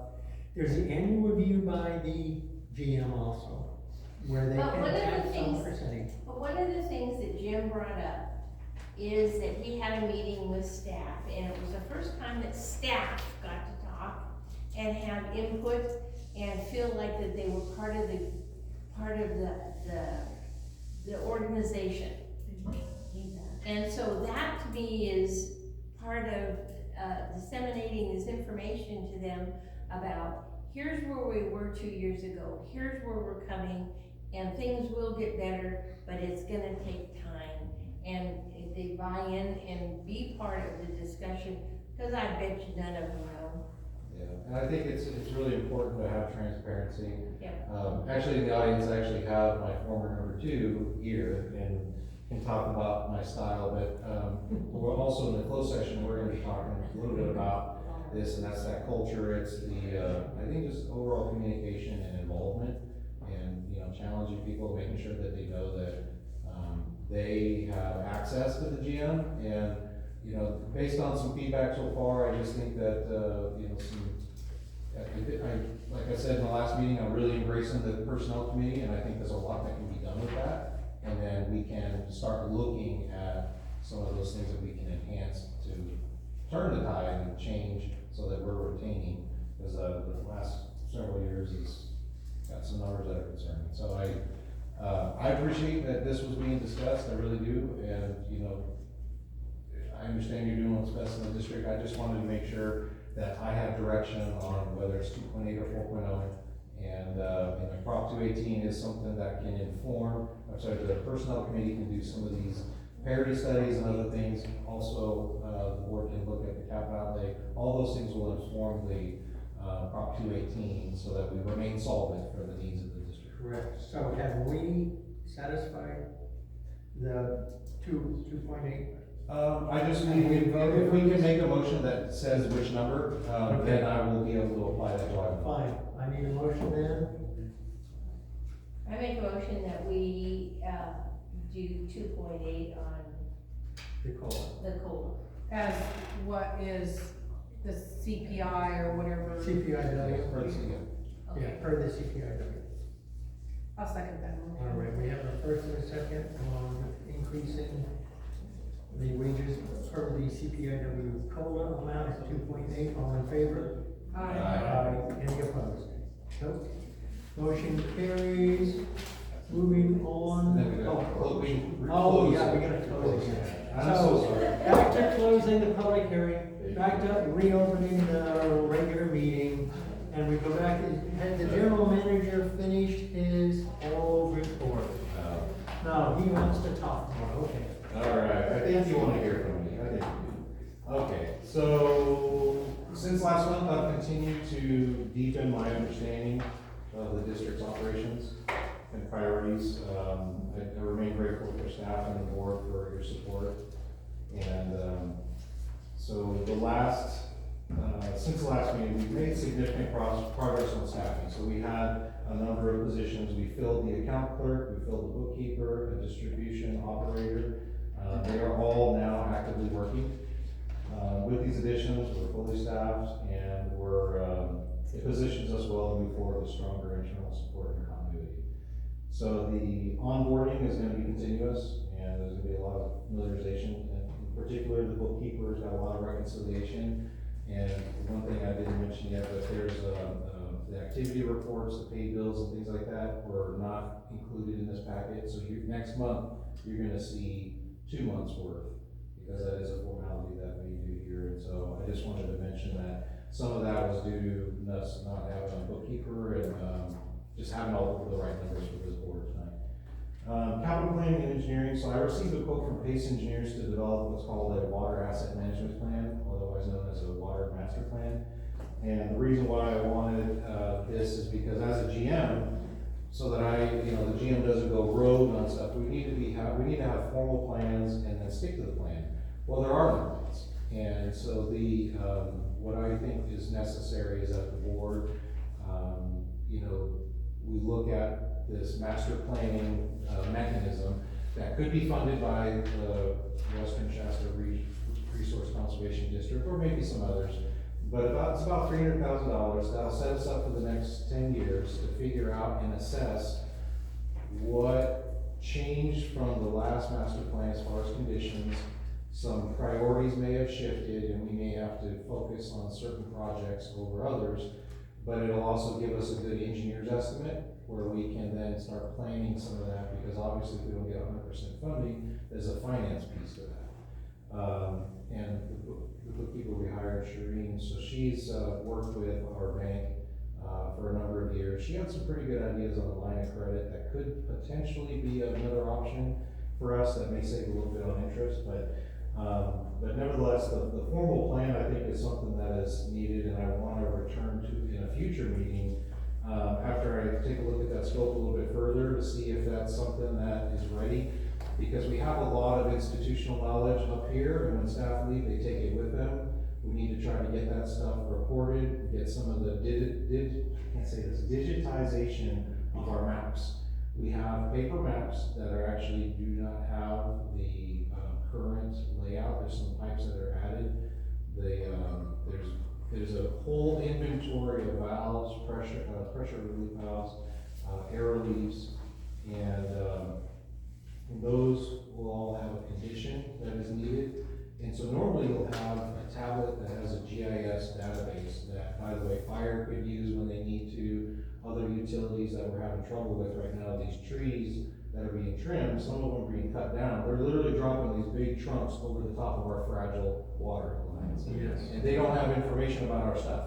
So that's another benefit to the GIS. It's another benefit to having a GIS that's available is that it can help, if this district is looking to increase the number of connections, that'll make the development process easier for anybody wanting to build a home or do something. But we need to be able to have information at our fingertips rather than staff running back to the office looking at whose property is what and what the contact is. And, so having that at fingertips will make us more efficient, and so we can get a grant for that district. A question to follow up with that.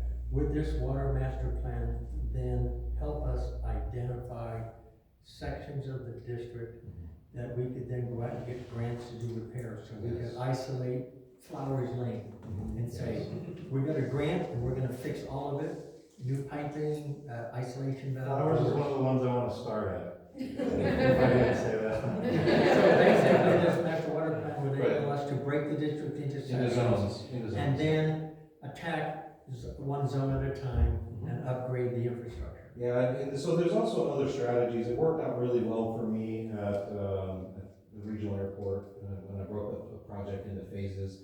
And when you have a base bid and alternates, you go apply for everything. And then if there's not enough money, at least you move forward with something and you can do the base bid. But I mean, I promise you, when I do any sort of grant application, I'm going for the whole thing. Sure. Especially if it's 100% funded. But if the funds are such, then we'll reduce to what the funds that are available. But yes, we need to formalize that, do it in zones. And I'm still trying to figure out if you start at the top, work your way down, or not down, work your way up. I don't know. But we should be looking at things where if there are future development potentials, because I think there was one development out to the east that was abandoned. We gotta make sure that that has a sizable line so it's ready and not a future project that we have to impact others. But also I'm looking at, it's not in this GM report, but another grant through the county using those as a pass-through agency, just like RCE, to try to get some valves that we know some valves out here are not working. So when we have a break and we're nearby, since people are impacted, we want to put a valve in and have that ready to go so that we minimize impacts, so we don't have a situation where we're shutting off half the district for a line, a 2-inch line. Basic isolation valve, so you should close off as few people as possible. Grants are kind of the key to that, but I think an assessment of how bad, what's the condition of everything. It's not going to be a full facilities assessment, but it will do distribution and treatment, and that'll prioritize our needs. And so then we'll have a better sight picture of what we're looking at, and if this can be done in time, which I think we could get engineers' estimates, that potentially, at least the first year, the worst project that we know we have to tackle, which I know is the treatment plant right now, but there could be other distribution things, that we can get those numbers and inform that 218. So would grants like this cover the replacement of that fire hydrant on Olinda? That's back. We would be replacing the full system and bringing it to current code. So our intervals of fire hydrants would actually be more appropriate than spaced out, and they would be sized right. All the pressures would be there, pressure fluctuations in the district based on our gravity, and there's a lot of conditions here where it's a blessing and a curse, but we would basically start the clock over on useful life on these functions. So I think we're positioned pretty well, just doing some initial searching. There's some really large capital improvement plans, like hundreds of millions each year for some districts. Those are the large districts. But there's a lot of money out there, and there's a lot of different funding sources. So I think being aggressive and maximizing grants are gonna really save the day here, and then making sure that our agreement with Centerville is appropriate as well. And so there's some things that are in play, there's a lot of good things in motion right now that'll change the outlook of, this district in the future. So, but that master plan is something that's critical, because otherwise, absent of that, we're not changing anything, we're not pursuing anything. And some of these, grants will have cycles, and some of them are rollings, which means we could go get a design grant, finish it real quick, and then go back out to construction. Right. So there's potential for that. So that needs a little bit of look. So that's something I, while I'm extended, I will hopefully bring something back to this board so that you have a better idea what this is gonna include. And also how we're gonna pay for it. Excellent. So, partnerships, I mentioned the RCD, I mean, that was a really big breakthrough there. A lot of benefits where RCD's main thing is Prop 4 money, if my memory serves me right, that is centered on agriculture, and we're utilizing that because obviously we support agriculture here. And planning grants, like the master plan, is eligible. Financial, okay, so we had external CPA during the time that our bookkeeper was unfilled. And so they continue to support our reconciliations and control reviews. We have them coming out here shortly to help kind of get Shireen up to date. They are still working on our 23 audit, so we are pretty close on that. There's been a lot of back and forth and some verbal conversations between them and the auditor. So that is, I would say, near done. And then in short order, we can be working on fiscal year 24, and then thereafter 25. GM recruitment, I wanted to mention that for the benefit of the community, that the recruitment was extended to June 30, and this was to allow a broader candidate pool while hitting all the typical industry outlets. So, and I'm continuing to assess the internal structure of role clarity and identify areas where succession planning, documentation, and role definition can be improved. That will be part of some of the MOU stuff and the personnel committee, so that I'll be active in that process while I'm here, but I'll have some recommendations on while I'm here.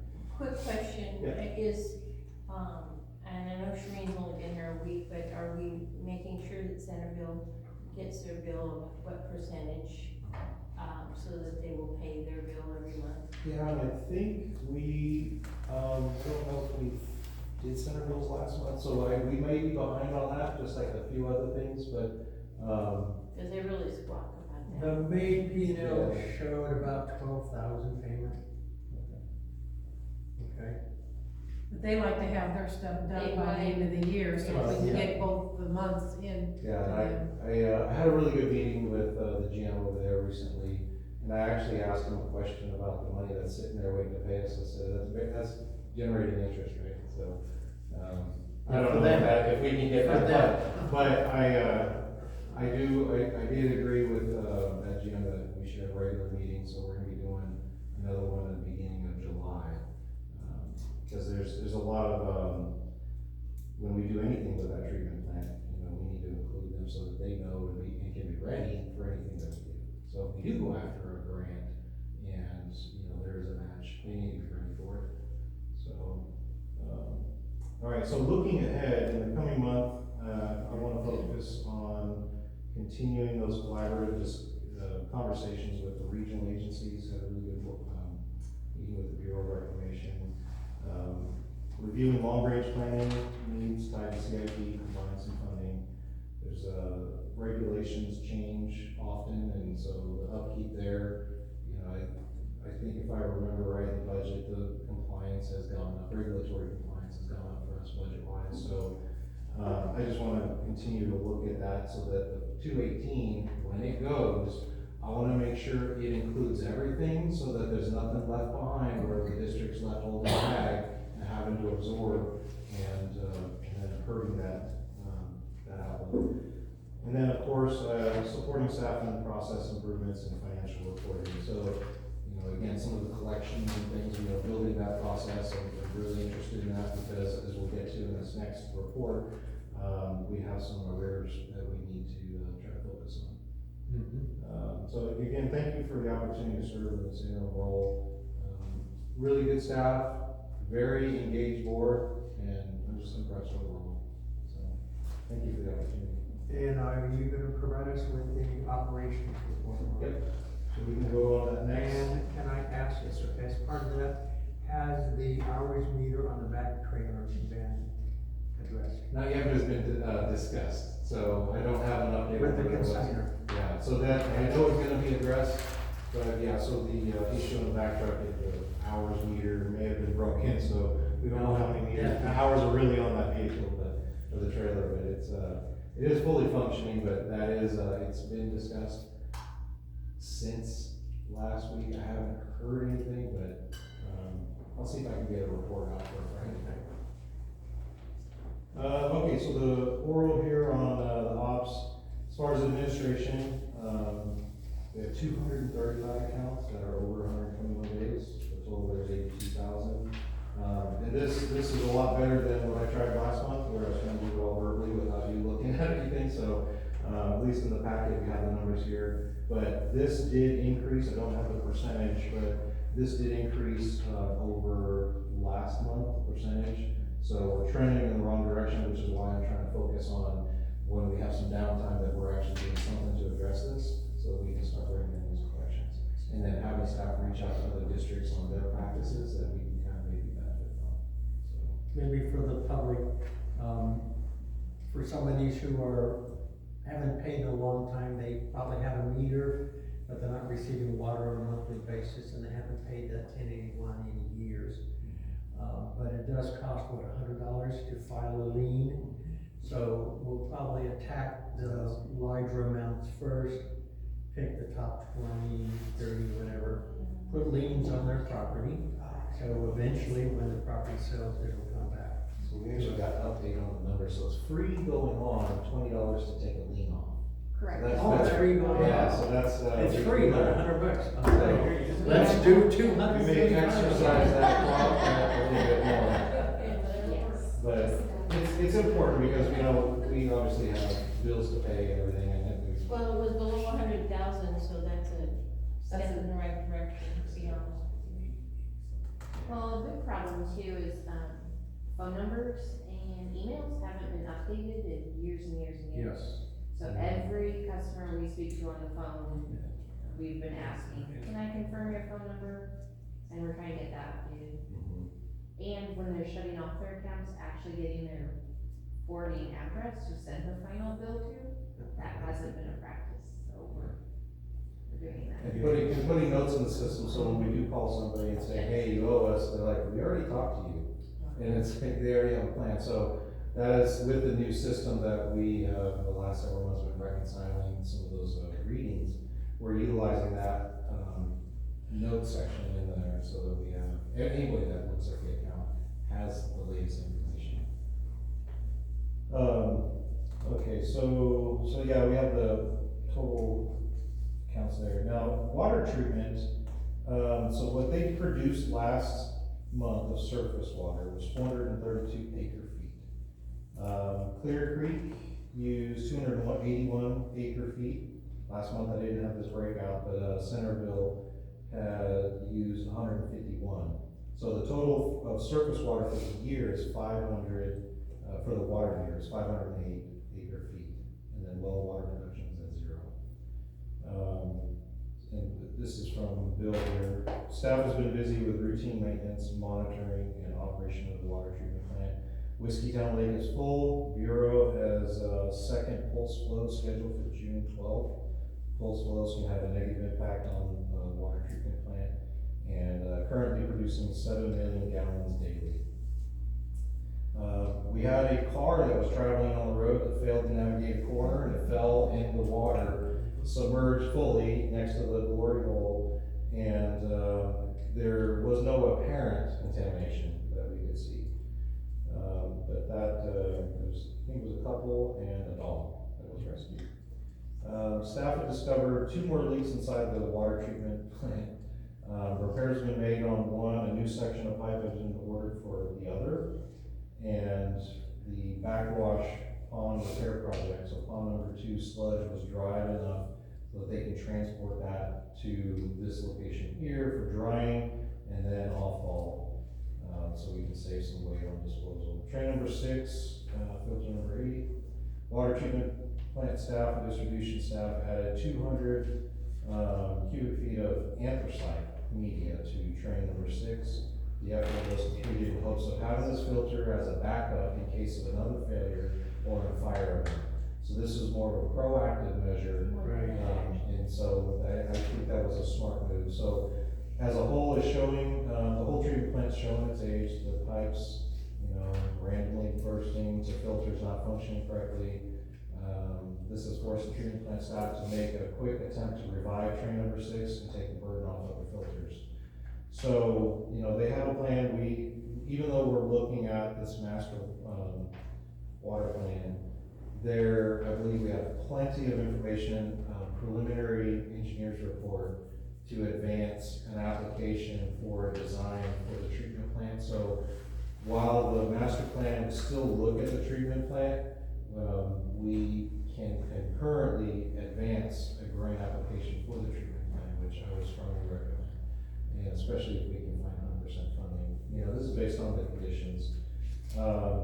At that time, we probably have to activate the wells off and on.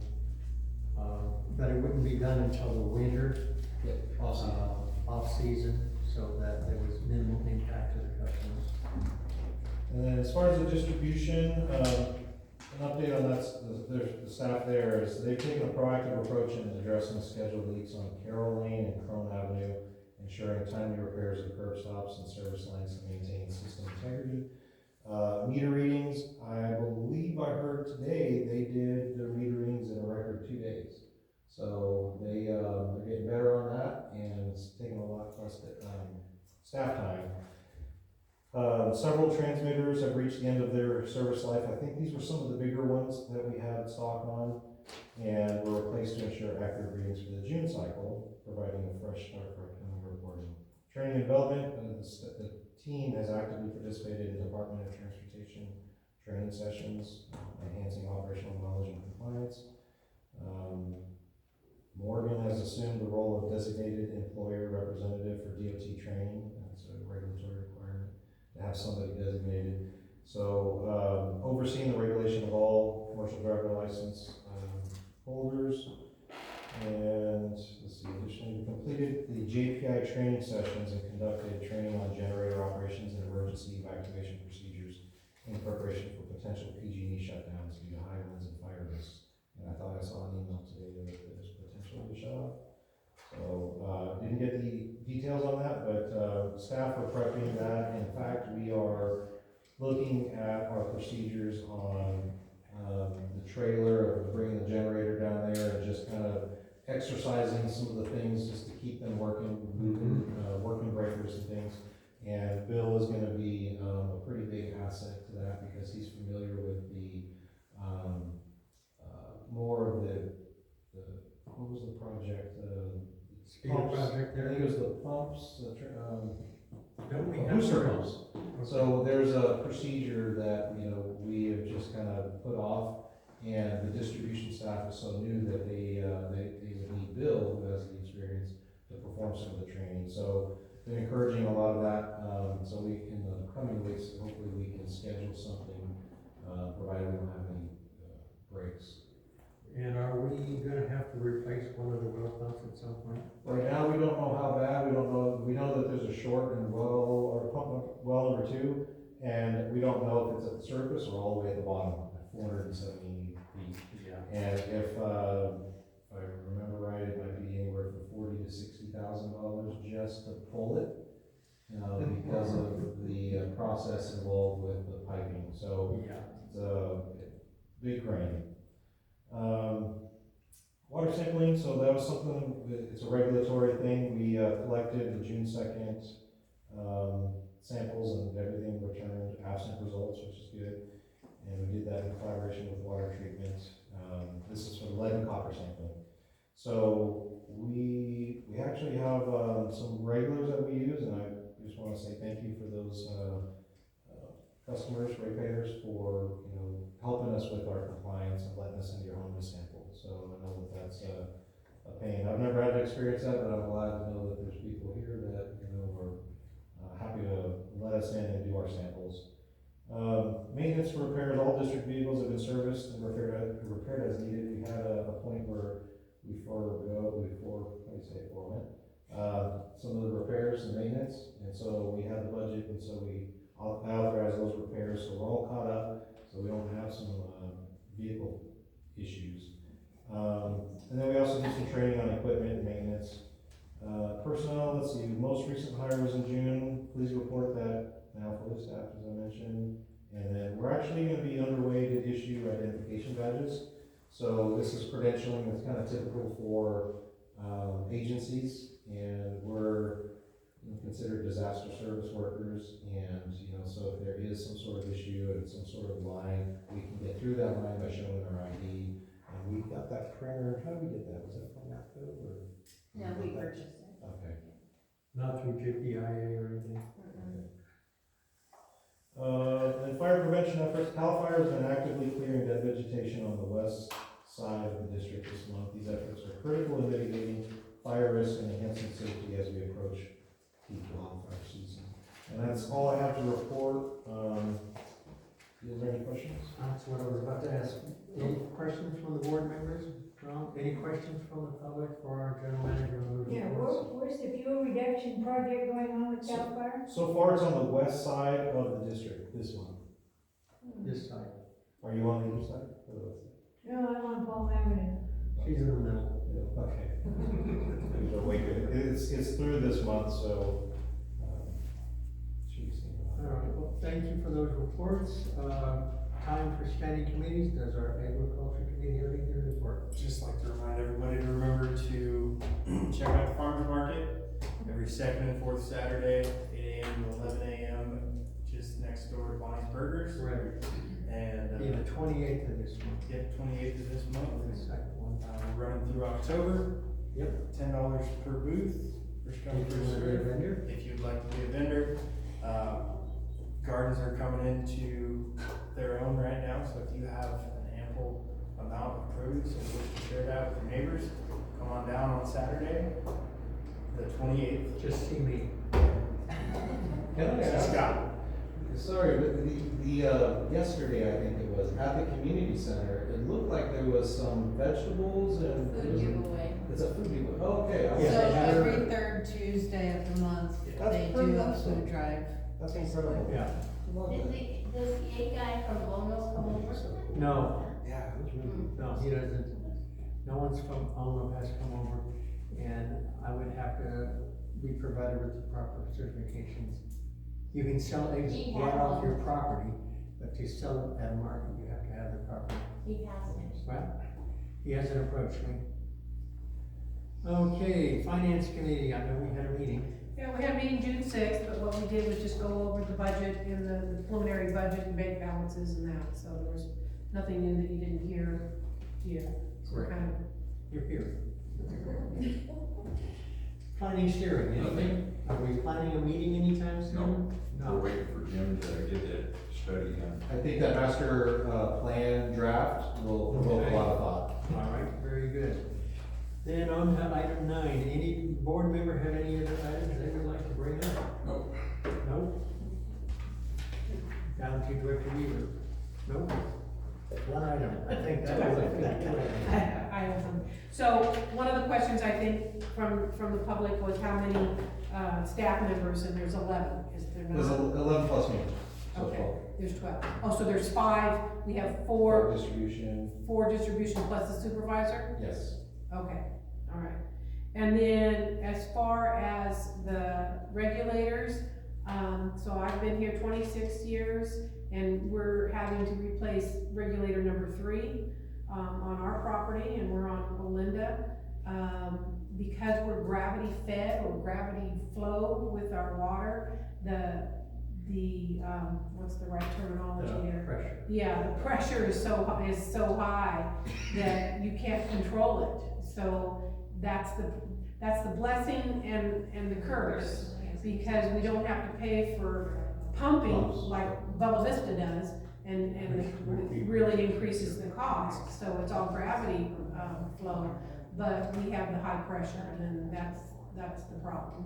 And I've been here over 30 years, and I replaced 3 too, So, you're not alone. I don't want to replace one in 25 years. I don't know, but I had to ask. I know. I had to ask because I have a curious mind, and PRVs generally last about 10 years, so it's Mine's gonna last. kind of a maintenance thing. So we're happy if you know that you're starting to see some indicators, we can coordinate with us, and we can shut it off so you can bring a plumber in to replace that. So. Okay, anything for, well, last chance public? Go ahead, Dennis.